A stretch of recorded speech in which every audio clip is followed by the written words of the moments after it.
केंद्र सरकार द्वारा अपने तीसरे कार्यकाल का पहला आम बजट पेश करने के बाद से ही सदन में इसको लेकर आए दिन हंगामा जारी है। इस बजट को लेकर जहां सरकार ने कई बड़े दावे किए तो वहीं विपक्ष इस पर निशाना साध रहा है। इसी कड़ी में आम आदमी पार्टी के राज्यसभा सांसद राघव चड्ढा ने केंद्र सरकार पर तीखे जुबानी हमले किए। इस दौरान उन्होंने कहा कि 2019 में बीजेपी को 303 सीटें मिली थी, पर देश की जनता ने 2024 में 18% जीएसटी लगाकर बीजेपी को 240 सीटों पर लाकर खड़ा कर दिया। लोकसभा चुनाव में बीजेपी 3 कारणों से हारी है, वो है इकोनॉमी, इकोनॉमी और इकोनॉमी। राघव चड्ढा ने आगे कहा कि भारत में टैक्स इंग्लैंड की तरह लिया जाता है, पर सेवाएं सोमालिया की जैसी मिलती है। वहीं बीजेपी सांसदों ने राघव चड्ढा के भाषण के दौरान जमकर हंगामा किया। आप भी देखिए। राघव चड्ढा सर, आमतौर पे देखा जाता है 20 minutes.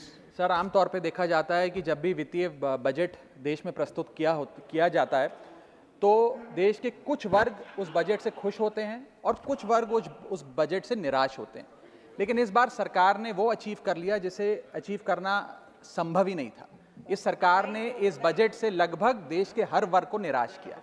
They have managed to displease all sections of our society. In fact, sir, Bharatiya Janata party के अपने समर्थक भी, अपने वोटर भी इस बजट से बेहद निराश हैं। सर, बजट 2024 में अगर आप सर, इनको मुझे बोलने दीजिए, नहीं तो मैं if you want me to yield, मैं बैठ जाता हूं सर। आप बैठो, आप बोलने दो।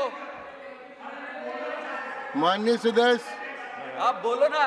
माननीय सदस्य, क्या प्रॉब्लम है? कृपया बैठे। बैठो। क्या बैठ जाए? बैठो आप। प्लीज बैठिए। आप बोलिए चड्ढा सर, प्लीज कंटिन्यू बोलिए।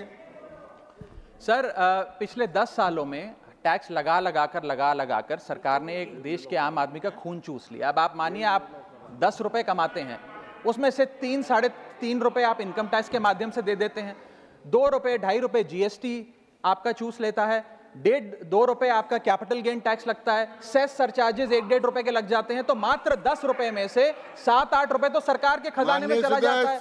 तो आम इंसान को मिलता क्या है, आम आदमी को मिलता क्या है?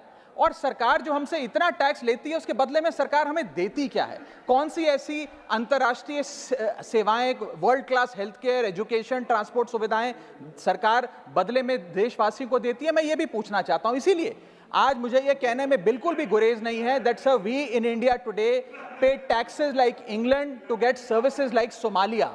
सर मैं अपने इस भाषण को सर 2 भाग में बांटूंगा। पहले भाग में मैं सर सरकार की इतनी दुर्दशा 2024 के चुनावों में क्यों हुई और आज की आर्थिक स्थिति क्या है उस पर बात करूंगा, और दूसरे भाग में कुछ सुझाव भी सरकार को दूंगा। सर, पहले 2019 में भारतीय जनता पार्टी की 303 सीटें थी।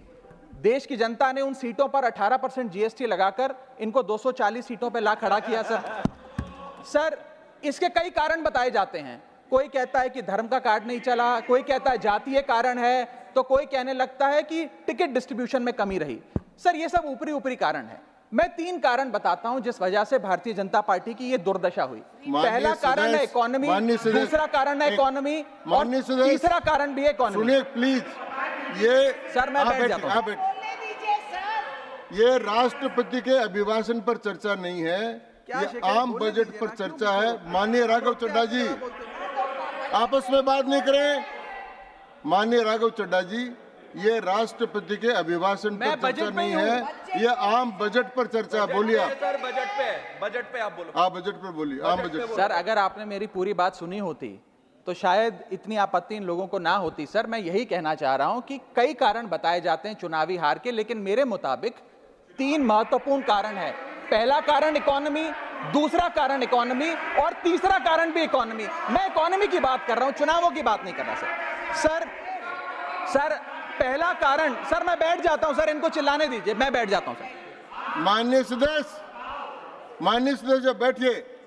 जब आपका समय आए तो आप बता देना दिल्ली में कैसे आ रहे, अभी उनको बोलने दीजिए।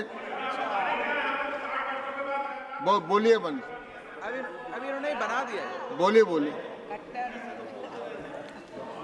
सर, पहला कारण हार का है rural income and inflation. Sir, Bharat की 60% से ज्यादा आबादी सर गांव में बसती है, लेकिन आज सर सर ये ठीक नहीं है सर, इनकी तबीयत खराब है, इनके पेट में क्यों दर्द हो रहा है? इनकी तबीयत खराब है, इनकी तबीयत खराब है, क्या दिक्कत है? इनके पेट में दर्द हो रहा है, इनकी तबीयत खराब है क्या सर? आज आप बैठिए, बैठ जाए माननीय सदस्य, कृपया बैठे, बैठ जाए मन, कृपया बैठे, बैठिए बैठिए बैठिए।